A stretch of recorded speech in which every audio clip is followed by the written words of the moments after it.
published, 1712 EDT, the 7th of May 2018, updated, 309 EDT, the 8th of May 2018. Boris Johnson, who last night savaged Downing Street's post-Brexit trade plans. Boris Johnson last night savaged Downing Street's post-Brexit trade plans. In a major intervention, he branded the proposed customs partnership crazy and claimed it would create a whole new web of bureaucracy. The Foreign Secretary added it would not meet the key test of Britain taking back control, and would restrict our ability to strike trade deals. The plan, which is backed by Theresa May, was narrowly rejected by her Brexit war cabinet last week. Brexiteers now fear Number 10 will try to rebadge the plan and push it through by picking off two Remain voting ministers, Sajid Javid and Gavin Williamson, who opposed it last week. Under the partnership, officials would track shipments into the UK and collect tariffs for Brussels on goods ending up in the EU. Mr. Johnson said this would simply lead to more red tape. It's totally untried and would make it very, very difficult to do free trade deals, he added.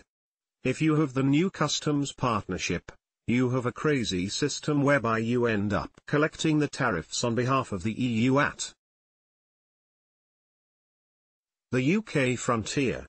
If the EU decides to impose punitive tariffs on something the UK wants to bring in cheaply, there's nothing you can do. That's not taking back control of your trade policy. It's not taking back control of your laws, it's not taking back control of your borders, and it's actually not taking back control of your money either, because tariffs would get paid centrally back to Brussels. Greg Clark, the pro-Remain business secretary, insisted on Sunday that the partnership idea was far from dead and warned thousands of car industry jobs could go if Britain did not stay in some form of customs union. Within minutes of Mr. Clark talking up the plan, the pro-EU CBI and the British Chambers of Commerce issued statements backing his position. But Mr. Johnson said, colleagues in Cabinet have different concerns about different aspects of the argument, and it's entirely right that they should make their points. But we should be looking at the opportunities and thinking confidently about the UK and believing what we can do rather than succumbing to a sort of project fear. 2, 3, 4, 5, 6. He made his comments in an interview with the Daily Mail during a two-day visit to Washington, D.C. Theresa May, who had backed the customs partnership proposal which was narrowly rejected by her Brexit war cabinet last week, he hailed the massive opportunity of a US trade deal and said a rich and deep agreement could be reached only after a clean break from the EU. You can't do that if you remain locked in the lunar pull of Brussels, the tractor beam of Brussels, he said. There's a discussion going on, and we haven't resolved this, but some of the ideas would make it very difficult for us to do meaningful free trade deals. On Northern Ireland, he said that if Britain chose to change its laws on imported goods or foods, as is often required under trade deals, that would inevitably mean checks at the border. It only solves the Northern Ireland border question if you force companies to prove that an imported tariff-reduced good has been consumed in the UK, and if you insist on complete regulatory alignment with the EU rule book, he said. Otherwise, if Britain chose to vary its laws in any way at all on goods and agri-food, then logically you would need checks at the border. The Foreign Secretary warned against being locked into the EU's structures. That's not what the Americans want to see. What they want to see, like all our friends, is a confident free trading Britain able to do its own deals. A senior White House source said last night that Donald Trump was determined to do a great trade deal with Britain.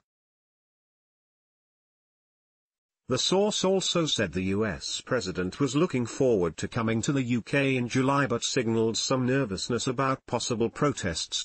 There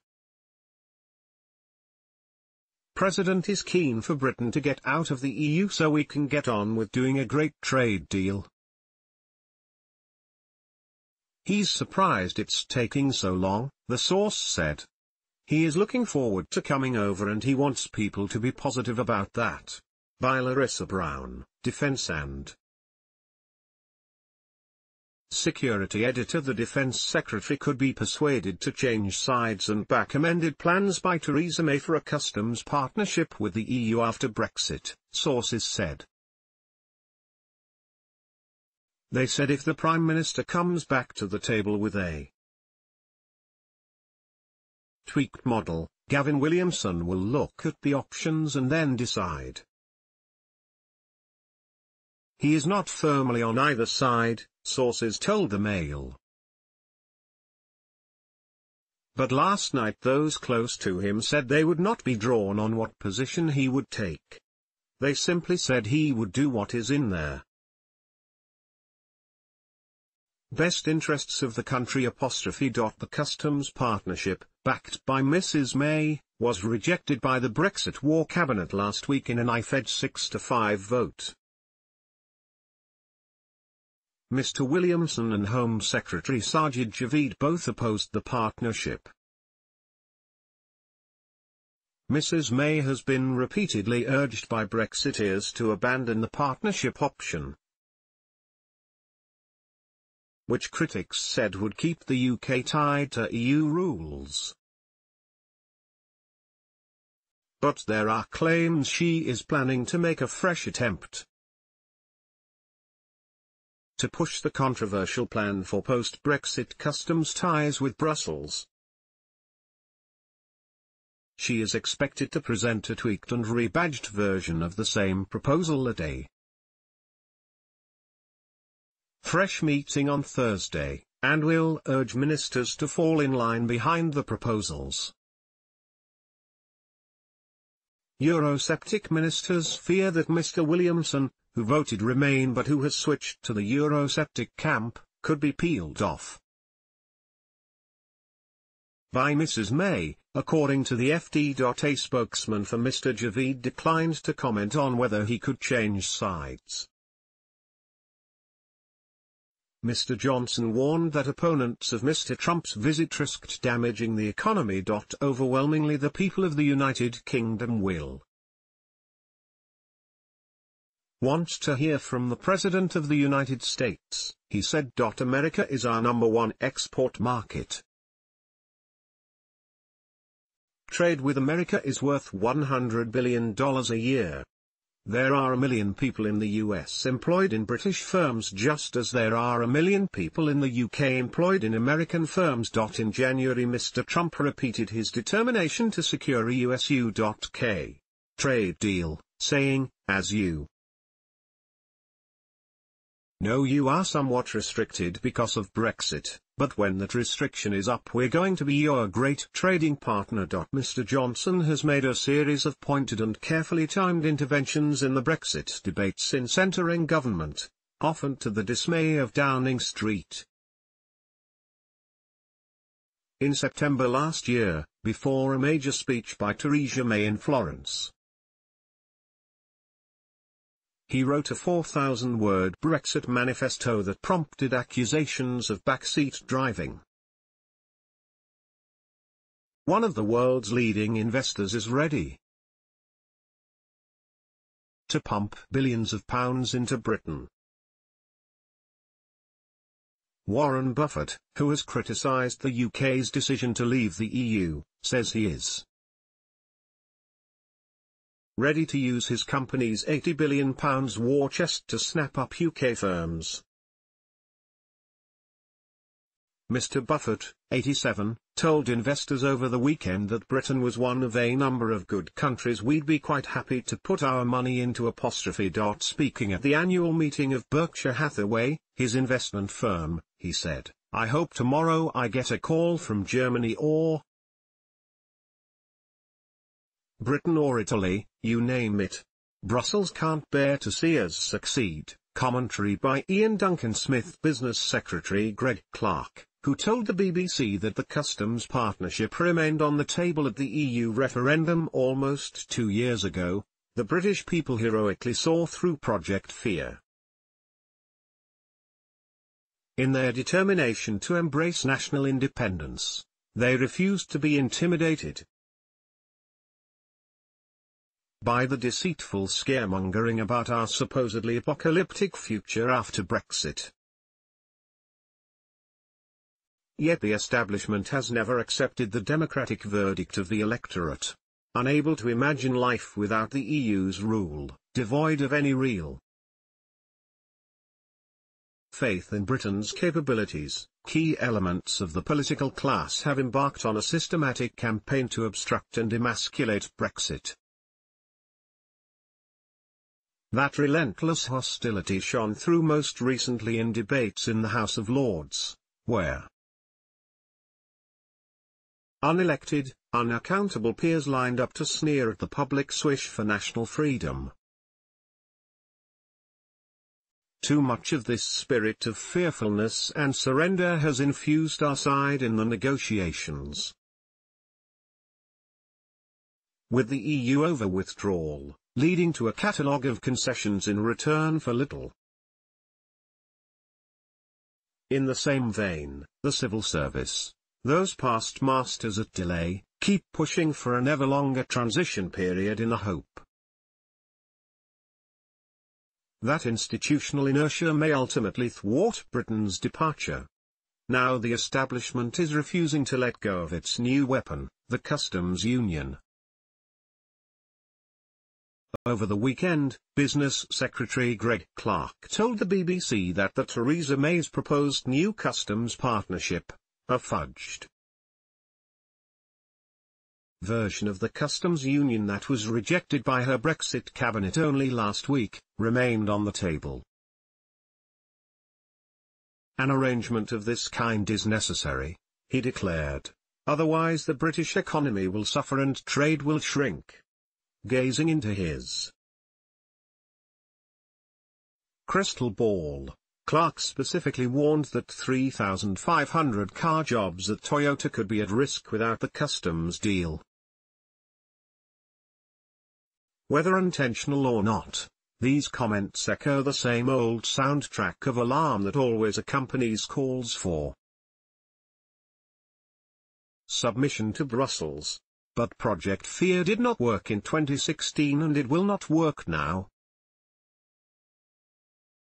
That is partly because, as has been well rehearsed in recent days, the new customs partnership would create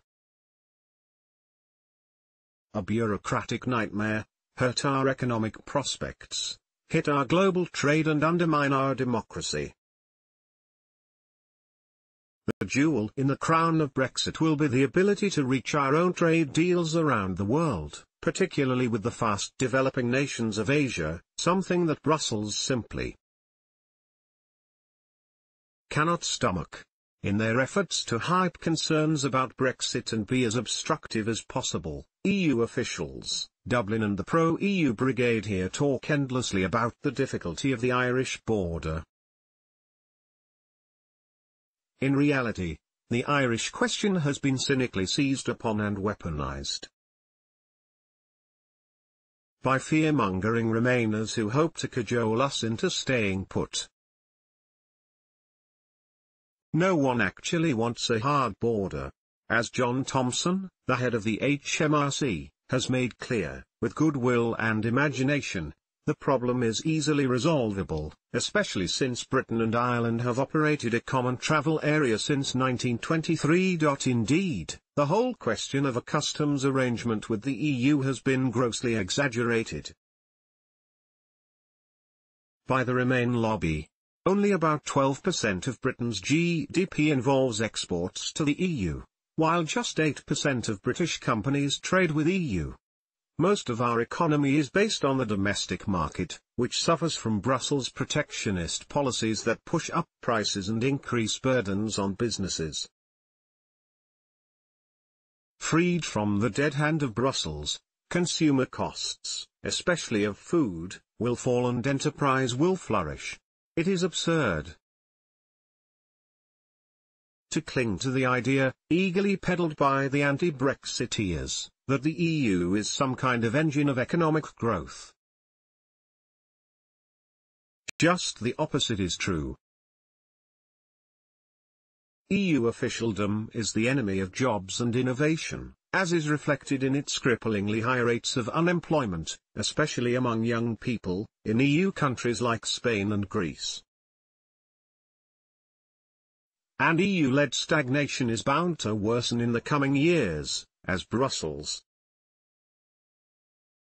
presses ahead with its cherished ideological project of further political integration. That will mean more taxation in the name of harmonization, more regulation, more centralized governance, more streams of directives. Britain will have to be part of that if we end up in a customs union. Brexit gives us the chance to break free from the continuing destruction of our sovereignty. That is what the British public recognised in 2016. Tragically, however, the establishment, reflected in its doom-mongering asides, remains mired in timid defeatism, reluctant either to challenge the EU or contemplate change.